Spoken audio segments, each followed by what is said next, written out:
Unlock your child's potential at SV High School, where learning meets excellence. Enroll now.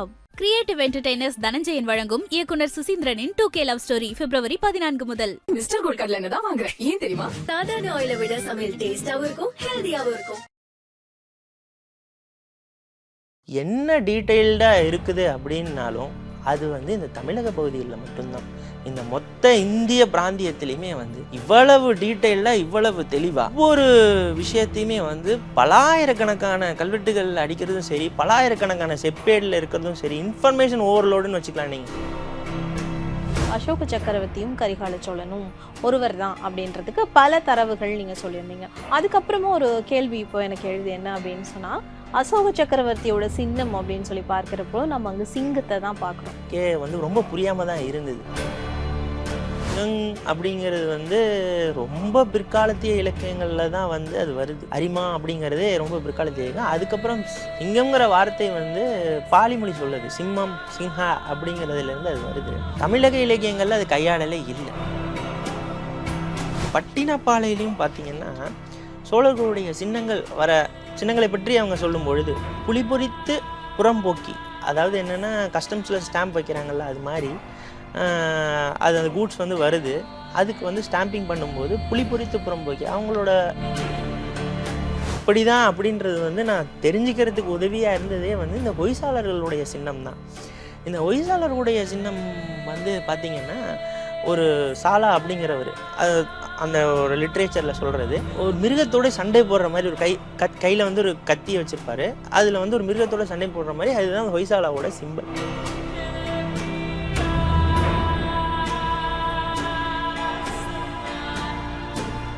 IBC Tamil நேயர்களுக்கு இனிமையான நேரத்து வணக்கங்கள். மற்றும் ஒரு சுவடுகள் நிகழ்ச்சி வாயிலாக உங்களை சந்திக்கிறோம். தற்போது வரலாற்று ஆய்வாளர் ராஜசங்கர் இணைந்திருக்கிறார். கல்வெட்டுகள், குறிப்பாக தஞ்சை பெருங்கோயில் கல்வெட்டுகள், அது தொடர்பில் இருக்கிற பல விஷயங்கள் தொடர்பில் இந்த காணொலியில் உங்களுக்காக பேச இருக்கிறோம். சார் வணக்கம். வணக்கம். வணக்கம். நிச்சயமா இப்ப கூட நம்ம ஒரு கேலண்டர் சிஸ்டம் பயன்படுத்துறோம். அது அவ்வளவுதான், கேலண்டர் அவ்வளவுதான்.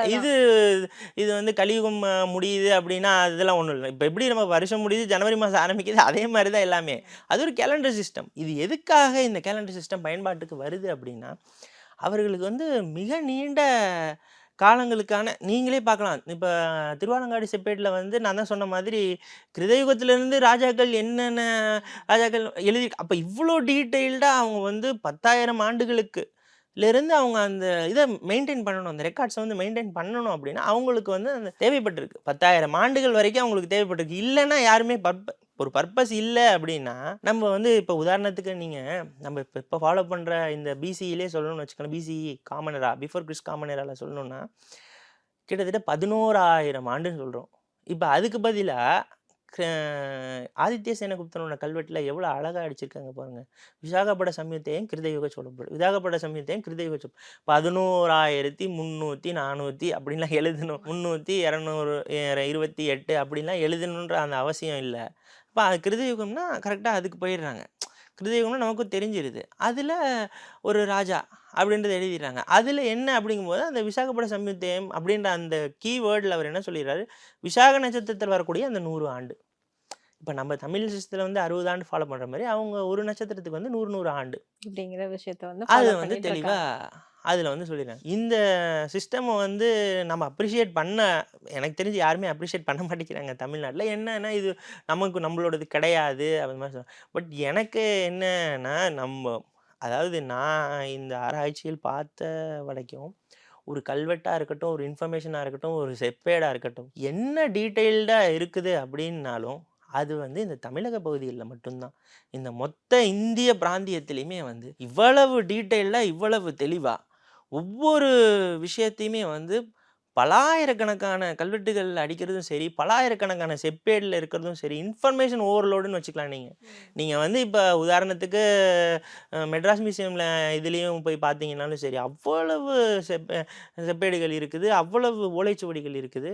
அங்கே தமிழகத்தில் எண்ணிலடங்கா கல்வெட்டுகள். நீங்கள் எங்கே ஒரு சின்ன ஒரு பழைய காலத்து கோயில் கட்டுறதுக்காக ஒரு பழைய காலத்து கோயில் எடுக்கிறாங்க, அதில் ஒரு 2 கோயிலில் ஒரு கல்வெட்டு இருக்குது. இந்த மக்கள் எப்படி சொல்கிறது அப்படின்னா, ஒரு என்ன தாங்கள் செய்த இதை ஒரு பிற்காலத்துல வர்றவங்களுக்கு வந்து தெரியப்படுத்தணுங்கிறதுக்காகவே இவ்வளோ மெனக்கெட்டு ஒரு வேலையை செஞ்சிருக்காங்க. இப்ப நம்ப என்ன சொல்லிடுறோம், இது கலியுகம்லாம் வந்து நம்மளது கிடையாது. இப்ப இவ்வளோ நம்மளுடைய கணக்கு கிடையாது. இதெல்லாம் இது கிடையாது. இது வேற எங்கேயோ இருந்து வந்ததுன்னு சொல்றேன்னா, வேற எங்கேயோ இருந்து வந்தது அப்படின்னா எனக்கு ஒரு விஷயம் புரியல. அப்ப அங்க இருந்திருக்கணும்ல ஏதாவது ஒண்ணு. இப்ப தமிழ்நாட்ட தவிர வேற எங்கேயுமே வந்து கலியுகத்து சம்மந்தமான கல்வெட்டுகள் எங்கேயுமே கிடையாது. லேட்டர் கல்வெட்டுகள் இருக்கு. கலியுகம் சம்மந்தமாக. அ உதாரணத்துக்கு ஐஹோல் அப்படின்னு கர்நாடகால ஒரு ஐஹோல்ல ஒரு கல்வெட்டு இருக்கு. ரொம்ப முக்கியமான 2ஆம் புலிகேசி மன்னருடைய கல்வெட்டு. பிற்காலத்திய கல்வெட்டு தான் அது. அந்த கல்வெட்டுல வந்து ரொம்ப முக்கியமான ஒரு சாராம்சம் இந்த கல்வெட்டுல வந்து இருக்கு. அதாவது என்னன்னா, அவங்க மகாபாரத போர் நடந்ததும், சக வருடம் அதையும் வந்து அவங்க கார்லேட் பண்ணி அந்த கல்வெட்டுல எழுதியிருப்பாங்க. ரொம்ப முக்கியமான கல்வெட்டு. என் புத்தகத்திலயும் அது வந்து ரொம்ப தெளிவா எழுதியிருக்கேன். அதில அந்த கணக்கும் அத பேஸ் பண்ணி தான் போட்டிருக்கேன். அது மாதிரி ஒரு சில கல்வெட்டு தான் வந்து நம்ம அதுவுமே கிட்டத்தட்ட அட்ஜசன்ட் டூ தமிழ்நாடு தான். இப்ப நார்த் இந்தியாலலாம் எங்கேயுமே நீங்க வந்து களியோ எங்கேயுமே நீங்க வந்து யூசேஜும் பார்க்க முடியாது. எங்கேயும் பார்க்க முடியாது. அப்படி இருக்கும்போது இது எப்படி வெளிய இருந்து வந்திருக்கும்னு எனக்கு புரியவே இல்ல. எல்லாமே வந்து கல்வெட்டா இருக்கட்டும், செப்பேடா இருக்கட்டும், ஓலைச்சுவடி தமிழ்நாட்டுல தான் இருக்கு. ஆனா இது வெளிய இருந்து வந்ததுன்னா, அது எப்படி எனக்குமே இன்னுமே புரியல. அது எப்படி வெளிய இருந்து வந்தது? அதாவது நம்ம ஒரு விஷயத்த வந்து ஏற்க மறுக்கும் பொழுது, அந்த அந்த விஷயத்துல இருக்கக்கூடிய உண்மை நிலவரம் என்னன்னு நமக்கு வந்து அது தெரியாம போயிடுது. இப்ப நம்ம வந்து ஒரு ஆஸ் அ என்ன சொல்றது? ஒரு ரிசர்ச்சரா நம்ம வந்து அத எப்படி நான் அணுகுறேன் அப்படின்னா, வித்தவுட் எனி பயாஸ். எனக்கு வந்து எந்த விருப்பு வெறுப்பும் இருக்கக்கூடாது. ஏன் அப்படின்னா, நீங்க வந்து ஒரு ப்ரீ கண்டிஷனலாவே ஒரு ரிசர்ச்ல இறங்கக்கூடாது. நான் வந்து இத தான் கண்டுபிடிக்க போறேன் அப்படின்னு ரிசர்ச் பண்ணி உங்கள ஒண்ணும் பண்ண முடியாது. ஏன் கேட்டீங்கன்னா, நீங்க அந்த இதுல வந்து வெளியவே வரமாட்டீங்க. உங்கள சுத்தியே நீங்க ஒரு காம்படிஷன் நான் வந்து தமிழக வரலாறுல இன்னது தான் செய்ய போறேன். இத தான் வந்து கண்டுபிடிக்க போறேன். நீங்க ப்ரீ கண்டிஷனலா டைட்டிலே வச்சுட்டீங்க நீங்க. அதுக்கப்புறம் நீங்க ரிசர்ச்ல இது பண்ணாலும், உங்களால வந்து அந்த பயாஸ விட்டு வெளிய வர முடியாது. ஏன் அப்டின்னா, உங்களுக்கு கான்ட்ரரியா ஏதாவது ஒரு இன்ஃபர்மேஷன் வருதுன்னு வச்சுப்போமே. இப்போ உங்களுடைய ரிசர்ச்சுக்கு கான்ட்ரடிக்ட்டே வருது. அச்சச்சோ! இது கான்ட்ரடிக்டரியா இருக்கு. இத வந்து நம்ம பார்க்கக்கூடாது. இத தள்ளிறணும். அந்த மாரி ஒரு மனநிலைக்கு உங்களுக்கு போயிடுவீங்க. இப்போ இந்த ரிசர்ச்சுக்கு பின்னால இவ்ளோ சயின்டிஃபிக்கான ஒரு விஷயங்கள் இன்ன வரைக்குமே, அதாவது இன்னைக்கு வரைக்குமே அத பத்தி நம்ம கண்டுபிடிச்சு சில விஷயங்கள் சொல்லும்போது, அது கனெக்ட் ஆகுற ஒரு விஷயத்தையும் நம்ம பார்த்துட்டு இருந்தோம். அந்த பூமியுடைய அச்சு அப்படிங்கிறது வந்து ஷிஃப்ட் ஆகுது அப்படின்ட்டு. அதையும் கடந்து இன்னொரு விஷயம் நீங்க வந்து சொல்லியிருந்தீங்க. போன காணொளியில கூட சொல்லியிருந்தீங்க. அசோக சக்கரவர்த்தியும், கரிகால சோழனும் ஒருவர் தான் அப்படின்றதுக்கு பல தரவுகள் நீங்க சொல்லியிருந்தீங்க. அதுக்கப்புறமும் ஒரு கேள்வி இப்போ எனக்கு எழுது என்ன அப்படின்னு சொன்னா, அசோக சக்கரவர்த்தியோட சின்னம் அப்படின்னு சொல்லி பார்க்கிறப்போ, நம்ம அங்க சிங்கத்த தான் பார்க்குறோம். தர்ம சக்கரம், சக்கரம்லாம் பார்க்குறோம். இங்க வந்து சோழர்களுடைய சின்னம் அப்படின்னு சொல்லும்போது அது புலி. 2மே வந்து வித்தியாசத்திலும் வித்தியாசப்படுது. நீங்க 2 பேரும் ஒரு ஆள் தான் அப்படின்னு சொல்லி சொல்றீங்களே, இது ஒரு மிகப்பெரிய ஒரு கேள்வி. எனக்கு மட்டும் இல்ல, இந்த காணொளிய பார்த்துட்டு இருக்கிற அத்தன பேரும் இந்த கேள்விய உங்ககிட்ட கேட்பாங்க. இந்த கேள்வி எனக்கே வந்து ரொம்ப புரியாம தான் இருந்தது.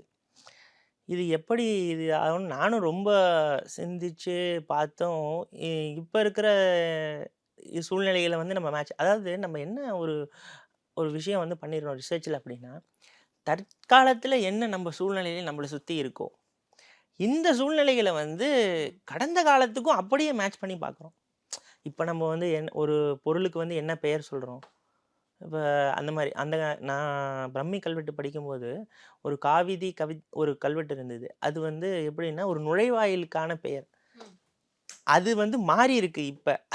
அப்ப ஒரு பொருள் அந்த காலத்துல அந்த பொருளுக்கு என்ன பெயர் அப்படிங்கிறத வந்து நம்ம ஃபர்ஸ்ட்டு பார்க்கணும். அதாவது நம்ம கடந்த காலங்கள்ல சொல்லக்கூடிய அந்த செய்திகள் எல்லாத்தையும், இப்ப நம்ம அதற்கான பெயர்கள் என்ன நம்ம சொல்றோமோ, அதையே வந்து அதுக்கு பொருத்தி பார்க்கறதுனால பொருத்தி பார்க்குறோம்.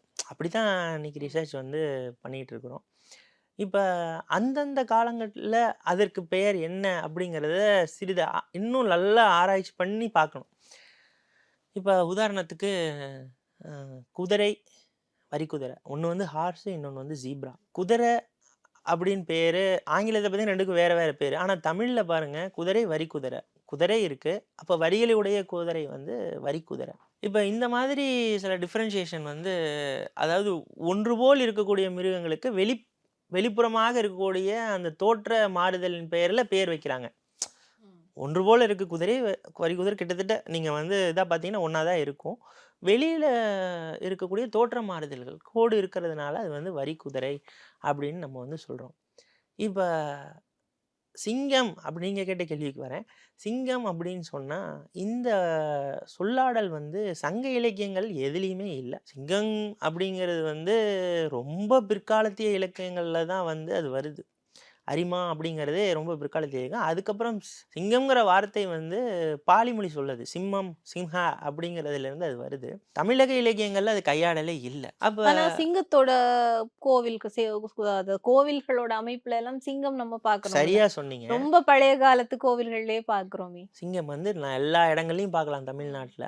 நீங்க எல்லா கோயில்கள்லயும் சிங்கம் தான் இருக்கும். எங்கேயும் நீங்க ரொம்ப எனக்கு தெரிஞ்சு நான் எங்கேயும் புலியுடைய சிற்பம் பார்த்த மாதிரி எனக்கு ஞாபகம் இல்ல. ஆனா சிங்கம் நீங்க எல்லா கோயில்லயுமே நீங்க பார்க்கலாம். சிம்மத்தூண் இருக்கும், இது இருக்கும். அத பத்தி தான் சொல்ல வரேன். இப்ப அந்த சிங்கம் அப்படிங்கிறது வந்து சங்க இலக்கியங்கள்ல எதுலயுமே இல்ல. இப்ப அத பேஸ் பண்ணி நம்ம பார்க்கும் பொழுது, ஒருவேளை அந்த சிங்கம்ங்கிற மிருகம் வந்து தமிழகத்துல இல்லாமலே இருந்திருக்குமா அப்படின்னு ஒரு கேள்வி வருது. தமிழகத்துல வந்து சிங்கம்ங்கிற மிருகம் வந்து இல்லாமலே இருந்திருக்குமா அப்படிங்கிற கேள்வி வருது. ஆனா கோயில்கள்ல சரி, சிற்பங்கள்லயும் சரி, நானே சொன்னேன் பழைய தொன்மையான கோயில்கள் எல்லாமே என் புத்தகத்துல இருக்கு. அந்த கோயில்லலாம் கூட சிம்ம தூண் இருக்குது, சிங்கத்தினுடைய சிற்பங்கள் இருக்கு, ஓவியங்களும் பல இடங்கள்ல இருக்கு. அப்ப இது ஒரு கான்ட்ரடிக்ஷனா இருக்கு, முரண்பாடா இருக்கு. எப்படி அப்படின்னா, சிங்கம்ங்கிறது வந்து இருந்திருக்கு தமிழகத்துல, இல்லாம சிற்பத்துல செய்திருக்க மாட்டாங்க. ஆனா பெயர் வந்து ஏன் இல்ல? சங்க இலக்கியங்கள் அப்படிங்கிற ஒரு சந்தேகம் வந்து நல்லா வந்தது. அப்ப திரும்ப நம்ம வந்து இலக்கியத்தை தான் இன்னும் ஆழமாக அத தேடி பார்க்கணும். என்ன அப்படிங்கிறது வந்து. அப்படி பார்க்கும் பொழுது, ஒ அதாவது 2, 3 மிருகங்களுக்கு அந்த அக்காலத்திய நெறைய மிருகங்கள் சொல்லியிருக்காங்க. குறிப்பாக 2, 3 மிருகங்களுக்கு ஒரே போன்ற பெயர்கள் இருக்கிறத பார்க்க முடியுது. அதாவது ஒரு இடத்துல வந்து புலி அப்படின்னு மட்டும் வருது. இன்னொரு இடத்துல கொடுவரி இரும்புலி அப்படின்னு குறிப்பிட்டிருக்காங்க. இப்போ உதாரணத்துக்கு சிலப்பதிகாரத்துல வந்து பொதுவா நம்ம சோழர்களுடைய சின்னம், பாண்டியர்களுடைய சின்னம், சேரர்களுடைய சின்னம் அப்படின்னா, அது ஏதாவது ஒரு பாடல்ல தான் வந்து இருக்கும். அது சிலப்பதிகாரத்துல வந்து சோழர்களுடைய சின்னம், இந்த மூவேந்தர்களுடைய சின்னத்தை பத்தி சொல்லும்போது, "கயல் எழுதிய இமய நெற்றியின் அயல் எழுதிய புலியும் வில்லும். நாவலன் தன் பொழின் மன்னர்" அப்படின்னு எழுதியிருக்காங்க. அந்த இடத்துல அதாவது சோழர்களுடைய சின்னம்னு சொல்லக்கூடிய இடத்துல வந்து புலி புலி. அப்படின்னு தான் சொல்லியிருக்காங்க. அதே இது பட்டினப்பாலையிலயும் பார்த்தீங்கன்னா, சோழர்களுடைய சின்னங்களை பற்றி அவங்க சொல்லும் பொழுது, புலி பொறித்து புறம்போக்கி, அதாவது என்னன்னா கஸ்டம்ஸ்ல ஸ்டாம்ப் வைக்கிறாங்கல்ல, அது மாரி அது அந்த கூட்ஸ் வந்து வருது. அதுக்கு வந்து ஸ்டாம்பிங் பண்ணும்போது புலி பொறித்து புறம்போக்கி அவங்களோட சிம்பல், எம்பலம். அது புலிபொறித்து புறம்போக்கி. இன்னொரு இடத்துல வந்து என்ன சொல்றாங்கன்னா, "புலிப்பொறி போர்க்கதவின்" அப்படின்னு வருது. பட்டினப்பாலையில. கரிகாலன் காலத்துல எழுதி பார்த்தா பட்டினப்பாலை. அவரே அதுக்கு பரிசும் வழங்கியிருக்கிறார். அப்ப பட்டினப்பாலையில புலிப்பொறி போர்க்கதவின். போர்க்களத்திலயுமே வந்து சோழர்கள் சின்னமாக பொறிக்கப்பட்டிருக்கிறது புலின்னு தான் சொல்லியிருக்காங்க. அப்ப இந்த இடத்துல ஒரு இத நீங்க பார்க்கலாம். என்ன அப்படின்னா, இதே சிலப்பதிகாரத்துல கொங்கர் செங்களத்து கொடுவரி கயற்கொடி, கொடுவரின்னு ஒரு மிருகத்தினுடைய பெயர் வருது. அகநானூறுல வந்து கொடுவரி இரும்புலி தயங்கா நெடுவரை, அதுக்கப்புறம் செங்கண் இரும்பொலி, கொடுவரி புலியினோடு பொருதி. இப்போ அகநானூறு 291ல வந்து கொடுவரி புலியினோடு பொருந்தி. இப்ப அது மாரி நெறையா. புறநானூறு 135ல வந்து கொடுவரி வழங்கும் கோடுயர் நெடுவரை. அப்ப புறநானூறு 58ல வந்து கொடுவரி கோள். அதுக்கப்புறம் குறுந்தொகையில இருக்கு. இரும்புலி, குறுங்கை இரும்புலி, கொடுவரி இரும்புலி. அதுவும் வந்து குறுந்தொகையில வருது. இப்ப வந்து நீங்க 2 மிருகத்துக்கான அடைமொழிய நீங்க பார்க்கலாம். ஒண்ணு கொடுவரி. வந்து சோழர்களுடைய சின்னம்னு சொல்லக்கூடிய இடத்துல, நீங்க வந்து புலின்னு மட்டும் தான் பார்க்குறீங்க.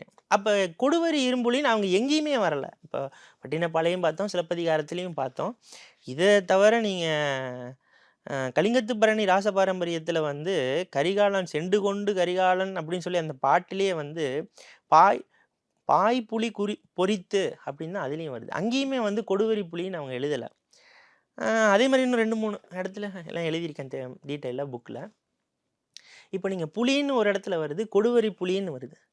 இது புலி அப்படின்ன உடனே நம்ம காமனா இன்னைக்கு இருக்கிற டெர்மினாலஜில, இன்னைக்கு இருக்கக்கூடிய அந்த வார்த்தை கையாடல்ல வந்து நம்ம அதை வந்து ஜென்ரலைஸ்டா எப்படி எடுத்துக்கிறோம்னா, புலினா டைகர் அப்படின்னு எடுத்துக்கிறோம். ஆனா இது நீங்க நல்லா கவனிச்சு பார்த்தீங்கன்னா, கொடுவரி புலி இப்ப ஒரு விலங்குக்கு ஒரு இடத்துல வந்து கொடுவரின்னு சொல்லி இன்னொரு இடத்துல புலின்னு சொல்லணும்னு அவசியம் இல்லை. நான் முன்னாடியே உங்களுக்கு சொன்னேன், குதிரை வரி குதிரைன்னு. இப்போ குதிரைன்னு ஒன்று இருக்கு, வரி குதிரையை வித்தியாசப்படுத்தி காட்டினா வரி. அதே மாதிரி புலின்னு ஒன்று இருந்திருக்கு, அதிலிருந்து கோடுகளை இருக்கிற மாதிரி ஒரு புலி இருக்கிறதுனால இது கொடுவரி புலி. அப்போ கோடுகளை உடைய புலி கொடுவரி புலினா அப்போ கோடு இல்லாத புலி என்னவா இருக்கும்? அப்போனா அது சிங்கம் தான். இன்னுமே நீங்கள் பார்த்தீங்கன்னா இலங்கை பகுதிகளில் வந்து டைகரை வந்து வரிப்புலின்னு தான் சொல்லுவாங்க. இப்போ புலிங்கிறது ஒரே மிருகமாக இருந்ததுன்னா அவங்க ஏன் வரிப்புலின்னு சொல்லணும்? டிஃப்ரென்ஷியேஷன் எதுலையாவது ஒன்றில் வந்து டிஃப்ரென்ஷியேஷன் நீங்கள் பண்ணி காட்டணும் அப்படிங்கிறதுனால தான் அதுக்கு நீங்கள் வரிப்புலின்னு சொல்கிறீங்க. இப்போ தமிழகத்துலலாம் புலின்னு தான் சொல்கிறோம். ஏன் அப்படின்னா நம்ம சிங்கம்ங்கிற ஒரு பேர் வந்து இங்கே கையாடலில் வந்துருச்சு. அப்போ புலின்னு குறிக்கப்பட்ட இடத்துல நம்ம இப்ப லயன்னு சொல்றதுதான் அங்க வந்து புலின்னு புலின்னு சொல்லியிருக்காங்க. சொல்லியிருக்காங்க. இப்போ நீங்கள் பார்த்தீங்கன்னா ஜென்ரலைஸ்டாக பார்த்தீங்கன்னா நீங்கள் சோழர்களுடைய எல்லா இடங்கள்லையுமே வந்து இந்த புலி தான் இருக்கும். கரிகால சோழன் உடைய இதுன்னு பார்த்தீங்கன்னா புலி சின்னம். எல்லா இடத்துலையும் இந்த சிங்கம் தான் வந்து பொறிச்சிருப்பாங்க. அவரோட இது புண்ணியகுமாரனுடைய செப்பேடுடைய அந்த செப்பேட்டில் இருக்கிற அந்த சீல் இருக்குது பார்த்தீங்களா, அந்த முத்திரை, அதுலேயும் வந்து புலி சின்னம். இது இல்லாமல் நீங்கள் அந்த ஹொய்சாளர்களுடைய காயின், இதுக்கு நான் வந்து சொல்லியே ஆகணும். என்னென்னா இதற்கு இது இப்படி தான் அப்படின்றது வந்து நான் தெரிஞ்சுக்கிறதுக்கு உதவியாக இருந்ததே வந்து இந்த ஹொய்சாளர்களுடைய சின்னம் தான். இந்த ஹொய்சாளர்களுடைய சின்னம் வந்து பார்த்தீங்கன்னா ஒரு சாலா அப்படிங்கிறவர், அந்த ஒரு லிட்ரேச்சரில் சொல்கிறது, அவர் வந்து ஒரு மிருகத்தோட சண்டை போடுற மாதிரி ஒரு கையில் வந்து ஒரு கத்தியை வச்சுருப்பாரு. அதில் வந்து ஒரு மிருகத்தோட சண்டை போடுற மாதிரி அதுதான் ஹொய்சாலாவோட சிம்பிள். இதில் அந்த லிட்ரேச்சரில் வந்து என்ன சொல்கிறாங்க, அவங்க லிட்ரேச்சரில் வந்து என்ன சொன்னாங்க, இந்த சாலாங்கிறவர் வந்து புலியுடன் சண்டை போட்டார் அப்படின்னு தான் அதில் வந்து சொல்கிறாங்க. ஆனால் நீங்கள் அந்த ஸ்கல்ப்சரை பார்த்தாலும் சரி, அதை பார்த்தாலும் அதுக்கு வந்து ஒரு மேன் இருக்கும். மேன்னா அந்த பிடரி மயிர். இது மட்டும் இல்லாமல் இந்த சிங்கத்திற்கே உடைய இன்னொரு சிறப்பான விஷயம் வந்து என்ன, மற்ற பூனை குடும்பத்தில் இருக்கக்கூடிய விலங்குக்கு சிங்கத்துக்கு மட்டும் ஒரு முக்கியமான விஷயம் வந்து என்ன இருக்குன்னா, அந்த வால் நுனியில் வந்து டஃப்ட்னு ஒரு ஹேர் இருக்கும், கொத்தா ஒரு முடி வால் நுனியில். இது வந்து சிங்கத்துக்கு மட்டும்தான் இருக்கும், புலிக்கு இருக்காது, பூனைக்கு இருக்காது, வேற எந்த ஒரு மிருகத்துக்கும் பூனை குடும்பத்தை சேர்ந்த மிருகத்துக்கும் எதுக்குமே இருக்காது. இந்த முடிக்கு பேர் டஃப்ட்னு பேர். மேன் இருக்கும், டஃப்ட் இருக்கும். நீங்கள் அந்த ஹொய்சாலரோட சிம்பிள் பார்த்தீங்கன்னா அந்த டஃப்ட், அதில் அந்த வால் நுனியில் வந்து அந்த முடி இருப்பதை அழகாக அந்த முடி இருக்கிறது வந்து அவங்க ஆர்டிஸ்டிக்கலாக அதை டிபிக்ட் பண்ணியிருப்பாங்க. அதில் நீங்கள் எல்லா இடங்கள்லையுமே வந்து மேன் இருக்கும். நீங்கள் உதாரணத்துக்கு வந்து மகாபலிபுரத்தில் அந்த போய் பார்த்தீங்கன்னா அழகாக சிங்கம் போட்டு அந்த வாலில் வந்து அந்த டஃப்ட் ஹேர் வந்து அழகாக வரைஞ்சிருப்பாங்க, அந்த முடி வரைஞ்சிருப்பாங்க. இவ்வளோ டீட்டெயில்டாக இருக்கும் பொழுது ஆனால் அந்த லிட்ரேச்சரில் வந்து அது புலி அப்படின்னு சொன்னதுனால இது ஒரு டிபேட்டாகவே ஆகிடுச்சு. என்னென்னா ஹொய்சாலர் அந்த சிம்பிளில் இருக்கிறது வந்து புலியா சிங்கமா அப்படி. நீங்கள் இப்போ விக்கிபீடியாவில் எடுத்து பார்த்தீங்கன்னா கூட அந்த டிபேட் வந்து என்ன போட்டிருப்பாங்கன்னா, this is a tiger sometimes called as a லயன்னு போட்டிருப்பாங்க. இது எதனால் அப்படின்னா இந்த காரணம் தான். இதை வந்து முதலாக வந்து இதை பார்த்துட்டு இந்த அப்நார்மாலிட்டியை வந்து சொன்னது யாருன்னா வால்டர் எலியட் அப்படிங்கிறவங்க.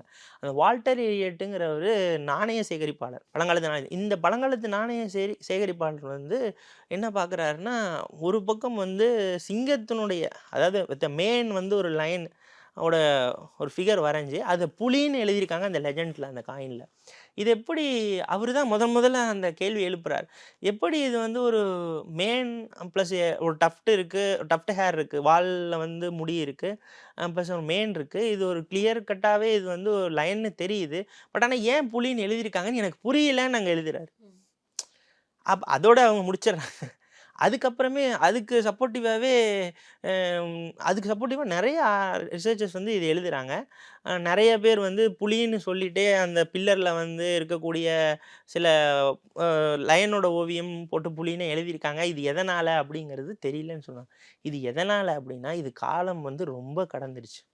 இப்போ நான் கரிகாலன் வாழ்ந்த காலம் வந்து 3700 வருடங்கள் அப்படிங்கிற கன்க்ளூஷனுக்கு நான் வந்து அதை தான் ப்ரூவ் பண்ணி அவரோட பிறந்த வருடம் இதெல்லாம் வந்து சொன்னதுனால, அந்த கரிகாலன் வாழ்ந்த காலகட்டத்தில் சங்க இலக்கங்கள் எழுதப்பட்ட காலகட்டத்தில் 2 மிருகம் இருந்திருக்கு. ஒன்று புலி, இன்னொன்று கொடுவரி, இரும்புலி. ஆட்டோமேட்டிக்காக அப்போ புலி என்னன்றதை வந்து நீங்கள் பார்த்து, புலிங்கிறது இட்ஸ் அ லயன்.